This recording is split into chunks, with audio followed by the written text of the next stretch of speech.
BCY party చేపట్టిన సింహగర్జన డిమాండ్ల సాధనలో భాగంగా సోమవారం ఒంగోలు కలెక్టర్ కార్యాలయం వద్ద ప్రదర్శన నిర్వహించారు. ఈ సందర్భంగా బీసీవై పార్టీ నేతలు మాట్లాడుతూ 79 సంవత్సరాలుగా విద్యా, ఉపాధి, సామాజిక రంగాల్లో బీసీలు వెనుకబాటుకు గురయ్యారని అన్నారు. అసమానతలు ఎదుర్కొంటున్నారని అన్నారు. బీసీల హక్కుల సాధనకు బీసీవై పార్టీ నిరంతరం పోరాటం చేస్తుందని అన్నారు. ఇందులో భాగంగా చేపట్టిన బీసీ సింహగర్జన డిమాండ్ల సాధనలో భాగంగా ప్రజలకు బీసీల డిమాండ్లను వివరించారు. డిమాండ్లలో ప్రధానంగా బీసీ రక్షణ చట్టం అమలు చేయడం, సమగ్ర కుల గణన నిర్వహించడం, రాజధాని అమరావతిలో బీసీలకు 1000 ఎకరాల భూమి కేటాయించడం, బీసీలకు 40% రిజర్వేషన్ అమలు చేయడం, బీసీ కార్పొరేషన్కు నిధుల కేటాయింపు వంటి డిమాండ్లు ఉన్నాయని అన్నారు. ఈ డిమాండ్లను ఈ నెల 31వ తేదీలోగా అమలు చేయాలని, లేని పక్షంలో ఏప్రిల్ 11వ తేదీ నుంచి బీసీవై పార్టీ అధినేత బోడే రామచంద్ర యాదవ్ ఆమరణ నిరాహార దీక్ష చేపడతారని వారు పేర్కొన్నారు. ఈ కార్యక్రమంలో స్టేట్ ఎగ్జిక్యూటివ్ మెంబర్ ఎన్ శ్రీనివాసరావు మాట్లాడుతూ బీసీల హక్కుల సాధనకు బీసీలు అందరూ కలిసికట్టుగా ఉద్యమించాలని పిలుపునిచ్చారు.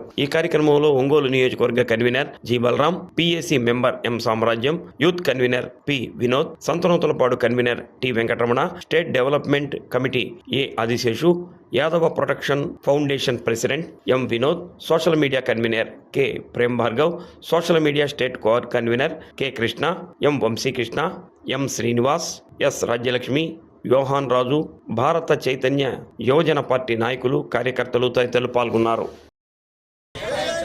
రాజధాని ప్రాంతంలో బీసీలకు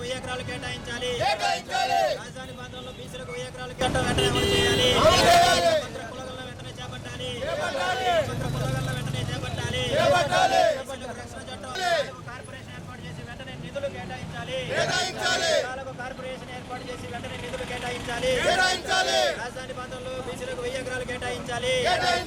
రాజధాని ప్రాంతంలో బీసీలకు 1000 ఎకరాలు కేటాయించాలి. బీసీలకు రక్షణ, విద్యా, ఉద్యోగ, అసెంబ్లీ అవకాశాల్లో బీసీలకు 44% రిజర్వేషన్ కల్పించాలి. బీసీలకు 44% రిజర్వేషన్ కల్పించాలి.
రాజధాని ప్రాంతంలో 1000 ఎకరాలు బీసీలకు కేటాయించాలి. విద్యా, ఉద్యోగ అవకాశాలు స్థానిక సంస్థల మట్టంలో 40% రిజర్వేషన్, 10 ఎకరాల కార్పొరేషన్ ఏర్పాటు చేసి వెంబడే 5 జిల్లాలకు నెల 31 వరకు రాష్ట్ర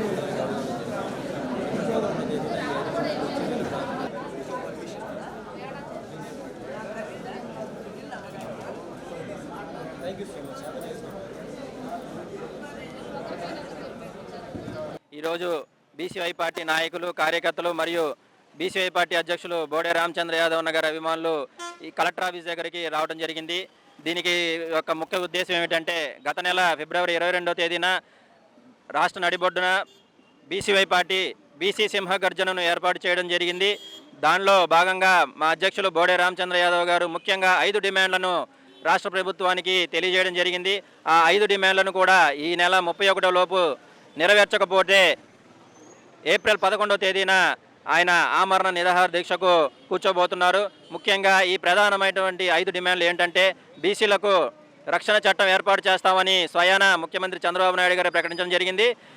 ఎలక్షన్లు అయిపోయి గెలిచిన 2.5 సంవత్సరాలు అవుతున్నా కూడా ఇప్పటికీ బీసీలకు రక్షణ చట్టం అమలు చేయలేదు. కాబట్టి ఇమీడియట్గా బీసీలకు రక్షణ చట్టం అమలు చేయాలని చెప్పి, అలాగే కులగలను, సమగ్ర కులగలను ఏర్పాటు చేసి ఏ కులాలకి ఎంతైతే ప్రాతినిధ్యం ఉందో వాళ్ళకి అసెంబ్లీలో మరియు విద్యా, ఉద్యోగ అవకాశాల్లో 44% రిజర్వేషన్ కల్పిస్తూ వాళ్ళందరికీ గుర్తింపు ఇవ్వాలని చెప్పి కోరుకుంటున్నాం. అలాగే రాజధాని ప్రాంతంలో బీసీలకు 1000 ఎకరాలు కేటాయించమని చెప్పి కూడా అడగడం జరిగింది. ఎందుకంటే హైదరాబాద్ రాష్ట్రంలో మనం చూసుకుంటే ఎక్కడా కూడా బీసీలకి అభివృద్ధి చెందినటువంటి దాఖలా లేవు. అంతా పరిశ్రమలు కానివ్వండి, హాస్పిటల్స్ కానివ్వండి, ఇండస్ట్రీ కానివ్వండి అగ్ర సామాజిక వర్గాల చేతుల్లోకి వెళ్ళిపోయినాయి. ఇప్పుడు ఆంధ్ర రాష్ట్రంలో అటువంటి రాజధానిలో కూడా ఇదే పరిస్థితి నెలకొని బీసీలకు అన్యాయం జరుగుతుందనే ఉద్దేశంతో బీసీలకు 1000 ఎకరాలు కేటాయిస్తే ఆ 1000 ఎకరాలని పారిశ్రామిక అభివృద్ధి కోసం బీసీలు వాడుకుంటారు. అలాగే హాస్పిటల్స్ ఏర్పాటు చేయాలన్నా బీసీ కులాలు 139 కులాలు ఉన్నాయి. ఈ 139 కులాలకు సంబంధించి వారి బిల్డింగ్లు కట్టుకోవాలన్నా మాకు 1000 ఎకరాలు కేటాయిస్తే మా అభివృద్ధికి బాగుంటుందని చెప్పి అది ఒక ప్రధానమైన డిమాండ్ పెట్టడం జరిగింది. మరియు విద్యా ఉద్యోగ అవకాశాల్లో 44% రిజర్వేషన్ కల్పించమని మరియు బీసీ కులాలకు కార్పొరేషన్ ఏర్పాటు చేసి వెంటనే నిధులు కేటాయించాలని చెప్పి ఇప్పటివరకు కులాల కార్పొరేషన్లు ఎక్కడా కూడా నిధులు కేటాయించలేదు. ఇమీడియట్గా నిధులు కేటాయించి బీసీలకు వారి యొక్క అభివృద్ధికి తోడ్పడాలని చెప్పి తెలియజేయడం జరిగింది. ముఖ్యంగా ఆంధ్ర రాష్ట్రం బలంగా ఉండాలంటే బీసీలు బలంగా ఉంటేనే ఆంధ్ర రాష్ట్రం బలంగా ఉంటుంది. ఎందుకంటే మెజారిటీ ఉన్నది బీసీలు ఇక్కడ. అలాగే యువతకు మెరుగైన అవకాశాలు కల్పించినప్పుడే ఆంధ్ర రాష్ట్ర భవిష్యత్తు భరోసాగా ఉంటుంది. అలాగే వృద్ధులు కానివ్వండి అందరూ కూడా బీసీలో అనేక మంది వ్యక్తులకి న్యాయం జరగాలంటే ఈ 5 డిమాండ్లను ఇమీడియట్గా రాష్ట్ర ప్రభుత్వం 31 లోపు నెరవేర్చకపోతే రేపు 11వ తేదీన మా అధ్యక్షులు బోడే రామచంద్ర యాదవ్ గారు ఆమరణ నిరాహార దీక్ష కూర్చోబోతున్నారు. రాష్ట్ర వ్యాప్తంగా ఉన్నటువంటి బీసీవై పార్టీ కార్యకర్తలు నాయకులు మొత్తం కూడా తరలి వెళ్ళి ఆయనకి మద్దతు తెలుపుతూ ఆయనతో పాటు ఆమరణ నిరాహార దీక్షకు కూర్చోడానికి సిద్ధంగా ఉన్నారని చెప్పి తెలియజేస్తున్నాము. ధన్యవాదాలు. బీసీవై పార్టీ వచ్చినాక బీసీలకు మొత్తానికి ఒక కులమే కాదు అందరికీ మంచి విలువలు పెరిగినాయి. మా నాయకుడు రామచంద్ర యాదవ్ గారు ఈ బీసీ చట్టసభలో 5 డిమాండ్లు చేశారు. ఆయన కాదు మేము చేసాము, మేము అమలు పరిచాము అంటున్నారు. అమలు పరిచిన వాళ్ళు 2 సంవత్సరాల నుంచి ఏం చేస్తున్నారు? వచ్చి మించి అమలు పరచవచ్చు కదా చంద్రబాబు నాయుడు గారు. కులగణం చేయడానికి జగన్మోహన్ రెడ్డి ఏమో అన్ని కులాలకి కార్పొరేషన్లు ఇచ్చాడు. దాంట్లో నిధులు లేవు, ఏమీ ఇది లేదు. ఈ వచ్చామో ఇస్తానని చెబుతున్నాడు. ఇప్పుడు 2 సంవత్సరాలు గడిచిపోయింది. రామచంద్ర యాదవ్ గారు 5 డిమాండ్లు రేపు 31కి ఇవ్వకపోతే ఆమరణ దీక్షకి కూర్చోబోతున్నాడు. ఏప్రిల్ 11 కూర్చోబోతున్నాడు. ఆయనకి అండగా మేమంతా నిలిచి అక్కడ జయప్రదం అయ్యిందాకా లేచేదే లేదు.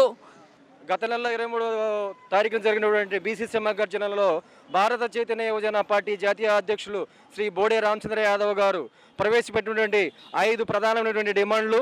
మొట్టమొదటిగా బీసీ రక్షణ చట్టము, అమరావతిలో 1000 ఎకరాలు కేటాయించాలి, కుల సమగ్రగణన, అలాగే విద్యా ఉపాధి రిజర్వేషన్ 44% కల్పించే విధంగా, అలాగే ఈ యాదవ్ కార్పొరేషన్ ఏదైతే ఉన్నాయో నిధులు పూర్తిగా సమగ్రంగా అమలు పరచాలని ఏదైతే ప్రధానమైన డిమాండ్లు పెట్టారో ఆ డిమాండ్లకి మా జాతీయ అధ్యక్షులు బోడే రామచంద్ర యాదవ్ గారు జ్యోతిరావు ఫులే గారు జయంతి సందర్భంగా వచ్చే నెలలో అక్కడ ఆ దినాన ఆమరణ నిరాహార దీక్ష కూర్చోబోతున్నారు.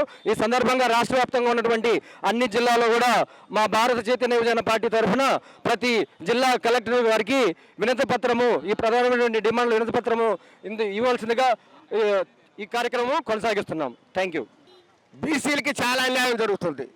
మా యాదవ్ గారు రామచంద్ర యాదవ్ గారు ఏది నిర్ణయించాడో మేము అనుకూలంగా ఉంటాం. ఎందుకంటే మాకు 42% చాలా నష్టం అయింది. యాదవ్ కులకు ఏం లేదు.